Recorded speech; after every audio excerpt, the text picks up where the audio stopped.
Hey guys, how's it going? It's Al. Week 1 is here and I have my wide receiver rankings, number 1 through 24 for you. If you have start sit questions, just refer to this list.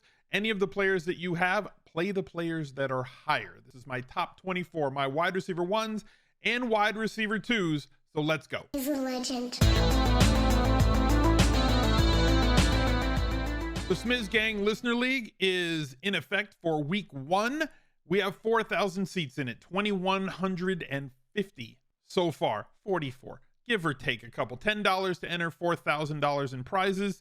$10 to enter, 4,000 entries, $40,000 in prizes, and absolutely no rake. The best tournament there is completely on DraftKings. There's a link down below in the pinned comment if you wanted to know how to join. It's smizzle.tv/links. That is the link tree. It will take you directly there and have links to the Listener League and literally everything else I do. All my socials, our community Discord, the charity drive, and everything else exists right there. So make sure that you enter the Listener League for week 1.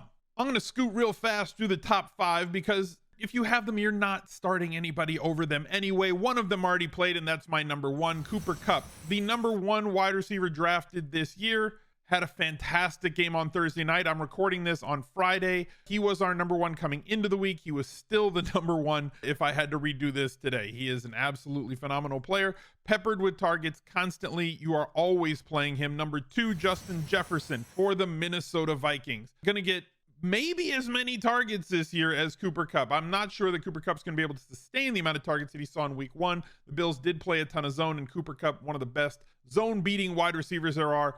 Monster amount of targets this week, but we could see Justin Jefferson elevate himself up into like the 180 to 190 target range as the Vikings throw the ball more in 2022 than they have either of the last 2 seasons. Davante Adams is my number 3 for Las Vegas, squaring off against the Chargers this week. Really high totaled game in Los Angeles. I think Davante Adams is amazing.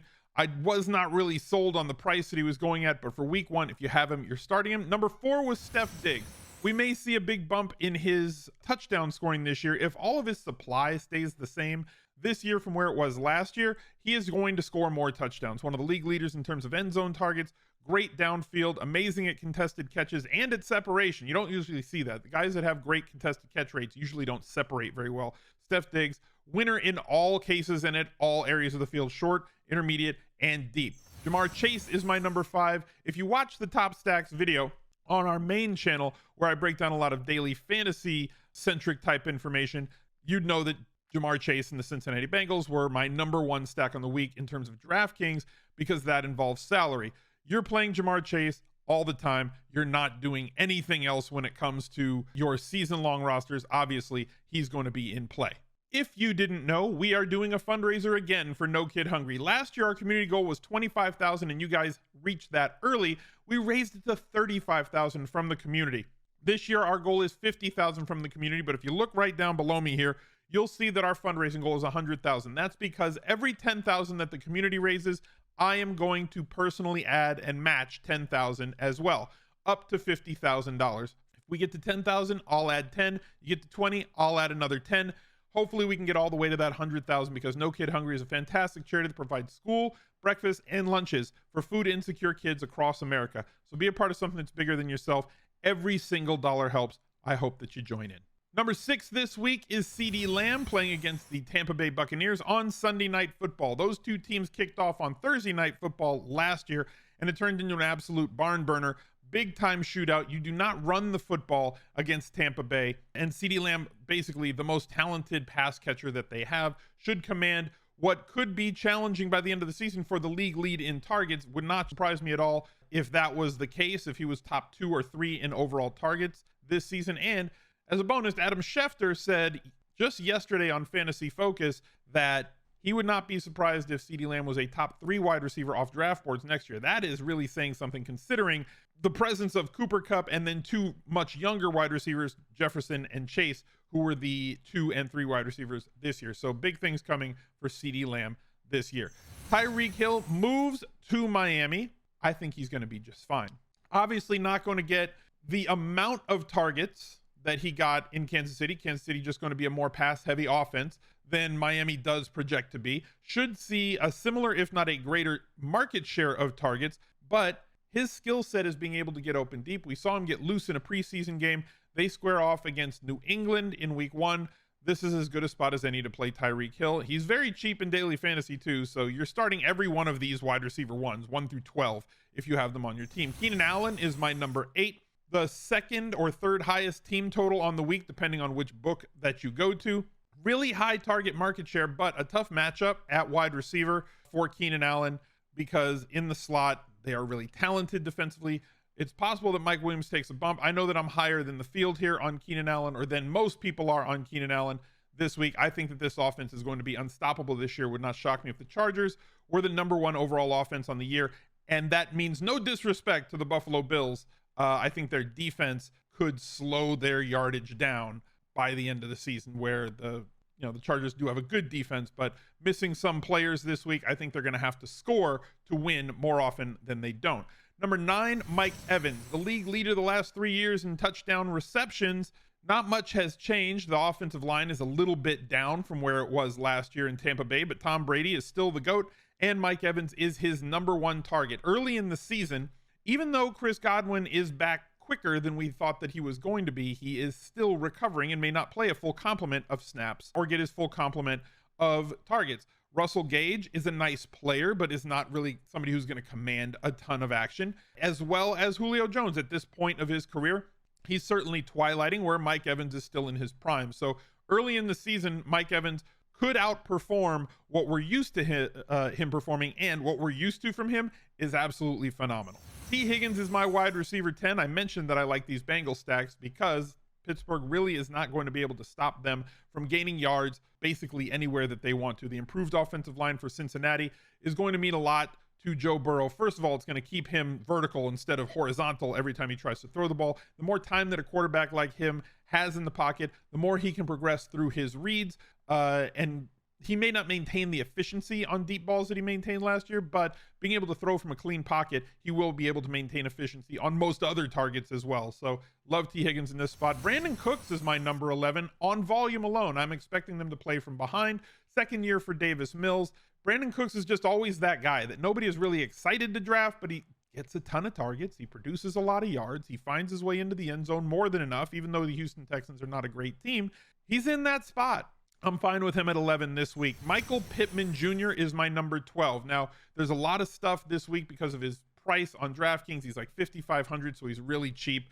I like him better than obviously my 13, 14, 15 guys. He just has a cleaner path to targets and is likely, or more likely than those, to score a touchdown. 1, because of who he's competing against for touchdowns. 2, because there is a team total of 28 plus for the Indianapolis Colts, and one of 2 guys should score at least 1 touchdown for them this week, one being Jonathan Taylor and the other being Michael Pittman. Fine with him at the 12 spot. Like the targets that he should get in a blowout, or whether they don't. Like, this is the problem. People say, well, they're going to win by a ton, so he's not going to get a good amount of targets. Well, if they win by a ton and players get seeded or they play really slow in the fourth quarter, that would mean they're up by like 30 or 35 points. If they're up 40-10, how did they score those 40 points is something that always seems to be ignored whenever somebody's telling me that a team's going to win by a lot. If they have 40 points, Michael Pittman Jr. is going to have done some pretty good things already. Number 13 on my list is A.J. Brown.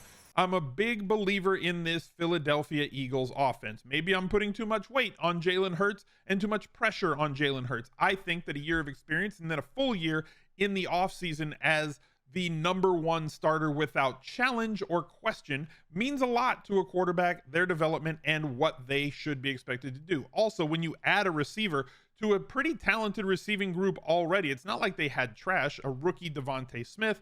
They also had Dallas Goedert returning from last year. And then you add an alpha like A.J. Brown. Everybody else just seems to be able to fall into place. One-on-one coverage on the outside for Devontae Smith, and A.J. Brown can deal with other teams' best cornerbacks. This is a spot where Jalen Hurts and the Eagles have the number 1 offensive line, defensive line matchup on the week, a big overpowering spot. So Hurts should not be hurried or rushed to throw. And if A.J. Brown can get the separation that he normally gets, he will be open more often than not. Deebo Samuel moves up to 14 for me this week, partially because of George Kittle not being likely to play. So I'm not expecting a ton of pass attempts from the 49ers any week. unless they fall behind massively, this is a defense that is top 3 in the league at worst, maybe the best defense in the league. They're going to concentrate on running the football, playing slow in the second half, and in this game, they do predict to play from ahead. But if you're telling me there's going to be 25 targets that are going to be split by 3+ players, or you take one of those heavy market share players out like Kittle, now Debo has a higher target expectation on the week than he would if Kittle was there commanding targets from the tight end position. He's still going to get love in the running game as well. I'm hoping for 6 to 8 targets for Debo, as well as some rushes built in and possible touchdown equity if those rushes come from inside the 10-yard line.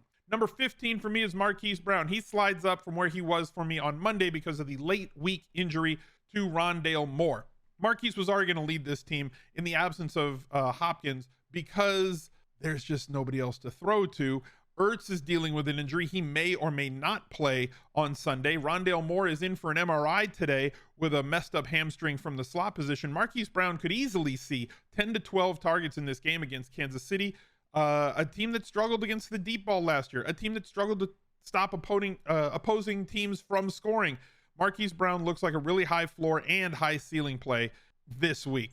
Mike Williams is my number 16 for the Chargers. Chargers double stacks all the rage for me pretty much every week. You know where the ball's going. Keenan Allen, it's going to Mike Williams, it's going to Austin Eckler. Those are the main 3 guys who should soak up probably around 70% of the targets coming from Herbert. So love Mike Williams, and he has the softer matchup between him and Keenan Allen. I prefer Keenan Allen's volume, but the touchdown upside for somebody like Mike Williams is there on big splash plays, as well as when they get in close, being the bigger option. Keenan Allen did not score as many touchdowns. Touchdowns more variant than volume, which is why I have Keenan above him.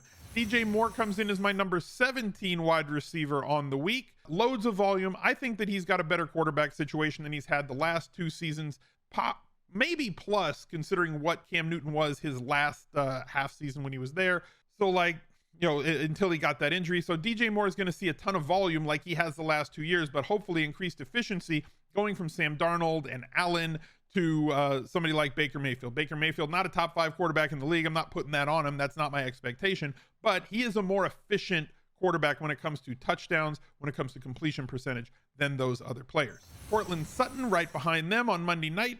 The Russ Wilson revenge game, and Courtland Sutton has been his favorite target, as reported by Benjamin Albright throughout training camp. I like Jerry Jeudy. I think Jerry Jeudy is going to do some things this year. He may even turn up on this list in the last few players, but Courtland Sutton looks to be the number 1 in that offense, if only by like a 26 target percentage to 23% target percentage lead for me. Deontay Johnson comes in at 19. Now, I was debating whether or not to keep him on this list because there's injury concerns. He came out this morning and said that he was planning to play this weekend. So with him planning to play this weekend, I'm going to keep him right here at 19.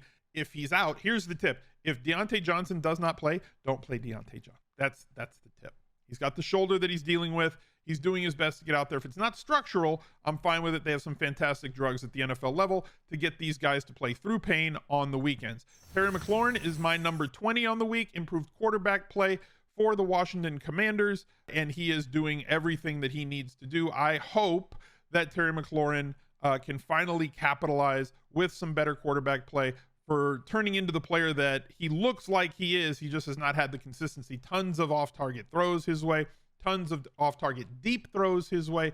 If that changes with the amount of spacing that he gets, with the separation that he can get, if the end zone targets remain the same, we could see a really big season for Terry McLaurin with him outpacing his ADP on expectation. Amon-Ra St. Brown comes in at 21. Concerns with the Detroit Lions offensive line are definitely there, but I don't have any concerns with what his target market share should be. Yes, I know that at the end of the season last year, that was with Hawkinson and Swift out, but he is establishing himself, at least right now, as the main dog in this offense. DJ Chark is a nice piece who had a good season a couple of years ago, but Amon-Ra St. Brown is still an arrow up player in an offense that I think is going to have to move the ball, playing from behind in positive game script situations. Teams drop back to pass 70% of the time when playing from behind, as opposed to 53% of the time in neutral game script situations. So assuming that they are going to be playing from behind the Eagles this week, Amon-Ra St. Brown in play for 8 to 10 targets here again.